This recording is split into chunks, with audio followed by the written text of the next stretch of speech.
Hello everyone and welcome to SkillCapped. I'm Notorious Dub and today we're going to be going in depth talking about the character that so many pros just love to play and arguably the best agent to actually climb competitive ranks with, Raze. Now to accomplish this, I'm going to be going over a brief summary of how to play her and what role you should be filling for your team, going over all of her abilities and how you can get the most effectiveness out of each, how you should be playing Raze on her most beneficial map, Bind, and then looking at how some of the best pros utilize her. But before we get into that, do you find yourself struggling to win gunfights? Are you a bit lost on what you should be doing in game? Or maybe you find yourself stuck at your current rank? Well, don't worry, as our brand new hyper improvement system is specifically designed to solve these problems. At SkillCapped.com, you'll finally learn how to improve your aim, different techniques to win gunfights, and so much more. We have professional courses on every single agent, map, and mechanic in Valorant. This is also backed by top pros, players, and coaches to make sure you're getting the most up-to-date and accurate information possible. In fact, we're so confident that you'll improve using our system that we offer a rank improvement guarantee. Check it out yourself in the link below, simply put in what rank you're currently stuck at and find out what rank you're guaranteed by using our system. So, what are you waiting for? Unlock your true potential and get the rank you've always wanted at SkillCapped.com. Link is in the description below. Alright, so Raze is arguably the best agent to actually climb ranks in Valorant because her abilities do so much damage, and for each damage that you do, you actually raise your combat score, and your combat score is directly tied to how much rating increase you get for a game, so with that being said, use your abilities. Now the best Razes that I've played with and watched play will often use their utility early in the round to either damage enemies or force them to fall back off of an angle if they don't want to take that damage. This gives that Raze's team the space to play around and priority over very important angles like either side of mid on split and B-link or catwalk control of ascent. So this type of Raze playstyle operates similar to a Sova, and as long as your team has an entry fragger, Raze can sit a bit further back and grenade from distance and clear off angles with their satchels and Roomba while the entry and his support run first onto the site. Now this is a very useful way to play Raze because her utility is some of the best in the game, and definitely the best in the game for clearing areas and supporting a rush by clearing out danger areas enemies can peek from, like Cubby on B site Bind. And then we have the other playstyle for Raze. The high flying YOLO Raze that double satchels into your face with a shorty and one-shots you. Now this playstyle is extremely rewarding and just so fun to actually do if you can get it right, but it does take a fair amount of practice, timing, and an insane amount of confidence to pull off.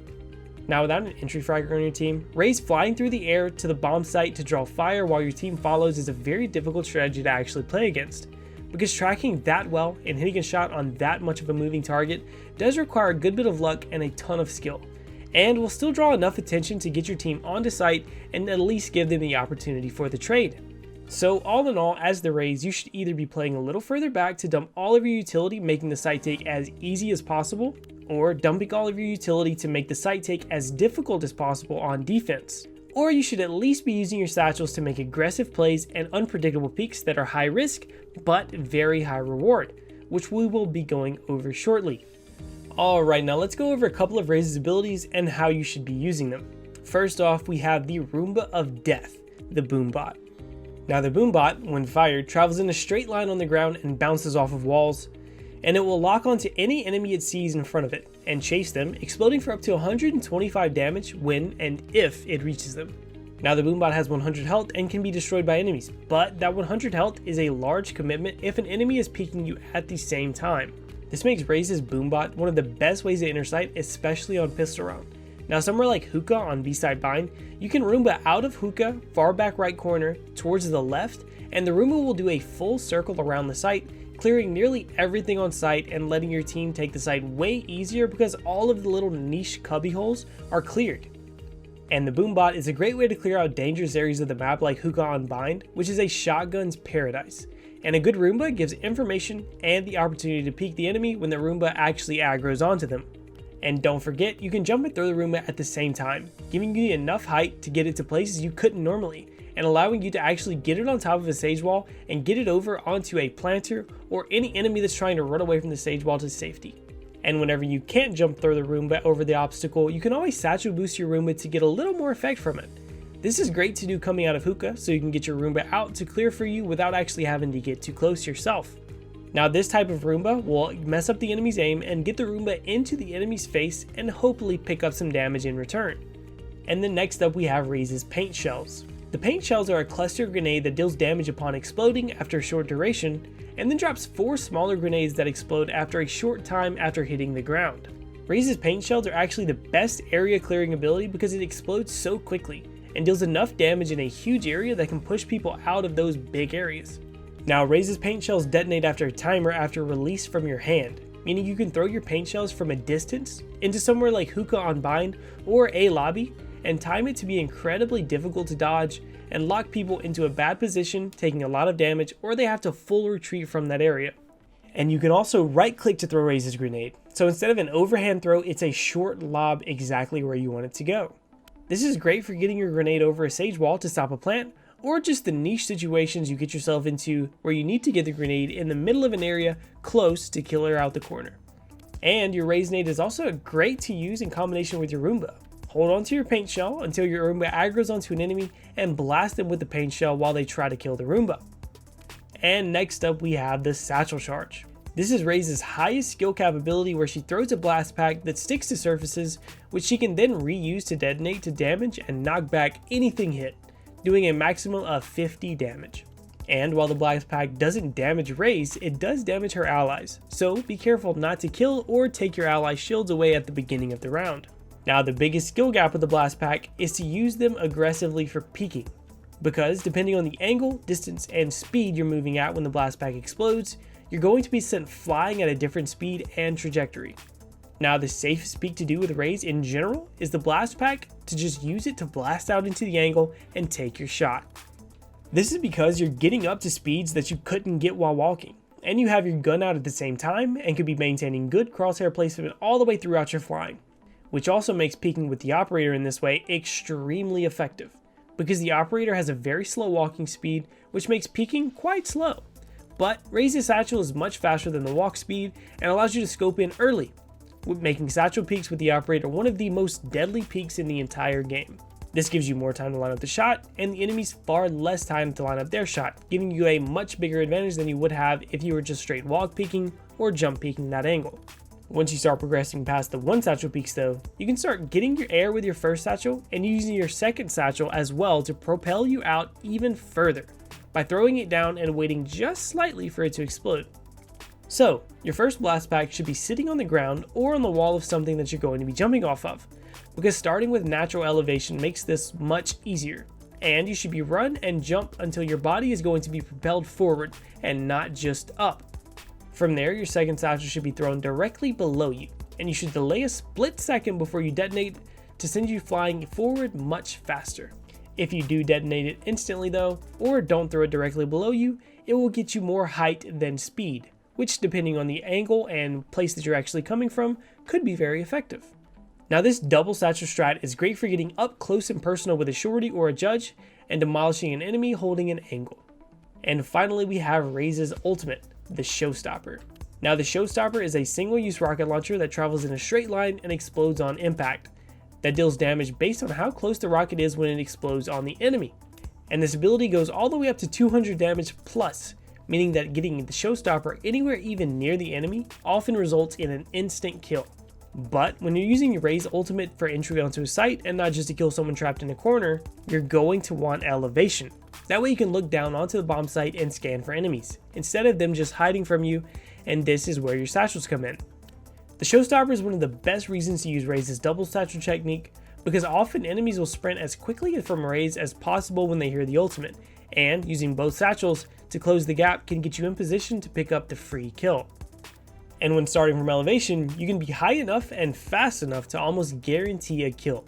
Raze's Showstopper also propels Raze backwards and into the air upon firing, allowing her to reposition after going too aggressive with her double satchel plays. And although most enemies take off running whenever they hear Raze's ultimate being activated, that doesn't mean you have to go super aggressive to get the pick. Now, using Raze's ultimate as a zoning tool can often be just as effective as actually getting a kill. And before we get into the pro footage, let's take a look at how to play Raze on Bind, which is arguably her strongest map. Now, while Raze is great to play on B site because her grenade gets so much value if the enemies hit hookah, she can actually do that exact same thing and more from A site. Now, easily the most common plan that we see on Bind is the Sage Wall Plant strategy on A, and Raze is a direct counter to this strategy because her satchels do a ton of damage and actually displace enemies. And she can also right click her grenade over Sage's wall to get free kills on the planner or stop the plan altogether if she times it well enough. And another great thing Raze can do on bind A is to use the teleporter to her advantage when the enemies could be pushing B. Now Raze can drop her Boombot into the teleporter to have it clear out hookah for her. But make sure that you're standing close enough to actually drop the Boombot into the teleporter, because if it hits the ground first, it will go in backwards and might not exit the doors. Now if the Roomba then sees someone in hookah, you can use your grenade to then pick up free kills and free damage on anyone playing in hookah. Now when nading into hookah though, it can sometimes be difficult to line it up, but here are the standards for success. When aiming at the laboratory sign in the teleporter reflection, standing still will get it right into the hallway of hookah. And when aiming at the laboratory sign and walking forward, it will throw the nade deep into hookah. And then aiming just a bit down from the laboratory sign and standing still, it will get it outside of hookah right before you begin to walk in. Now combine all of these things Raze has in her arsenal, with Raze having great utility for demolishing the choke points of A short and showers, and places to boost up to with her satchels, Raze can be an absolute menace on A side bind. Alright, now let's get into some pro footage. Now first up, we have one of the best ways to use Raze's paint shells. If you're not using it to clear an angle very early, you can always save it to make sure you finish off a kill. Like here, we see Hiko hit a jumping right click headshot, and after dashing away and running, the Jets still get finished off by a well placed grenade. And then for this clip, we have easily one of the ugliest quadra kills that Hiko has ever done, but it shows just how hectic Raze's abilities can be for an enemy team. Now by throwing the grenade, he gets so many free shots on the Jet who has to run away from that grenade. And then with his Roomba and the rest of his abilities, he can peek out and take shots with his Roomba and grenades to make sure that the enemy team can't double and triple peek him to trade out, because they have to either deal with the abilities or ignore them and try to kill him and take damage from those abilities. And through all of this peeking and re-peeking, the Phoenix is so scared in the bottom right that he's sitting in the cubby waiting on all of the utility to be gone before he actually peeks. And by that time, it's too late, and he gets picked up as well for that quadra. But all in all, although Hiko did miss a ton of shots, the abilities in hectic fighting bought him a ton of time throughout that round to actually pick up on all those frags that he could have potentially missed out on if those abilities didn't cause so much damage and make so much of a ruckus for the other team. And for the final clip, I wanted to show you just how effective it can be to peek with your Boombot. Now here it's pistol round, and Hiko picks up his Roomba because he's playing mailroom and needs that extra area denial. Now once the enemy start to commit to mailroom, he throws his grenade to slow them down, and Boombots to distract from his peek. Now because of this, he gets hit one time on accident from the Jet and winds up doing over 500 damage this round in under 5 seconds. Which just goes to show, rushing into a Raze is a death trap. And remember, if you want to improve, win more gunfights, and get the rank you've always wanted, then check out SkillCapped.com. The link is in the description below. So all in all, Raze is probably the best agent to climb ranks with because she does an insane amount of damage with her abilities and picks up on a ton of kills that other agents just wouldn't be able to pick up on. So pick up Raze, start playing her, and let us know if this video helped you at all in the comments below. And as always, make sure you hit that subscribe button and turn those bells on, because we here at SkillCapped have a ton more premium guides coming out that are going to help you up your game and continue to improve. And as always, we want to thank you for watching and spending this little bit of your day with us, and I'm Notorious Dub, signing off.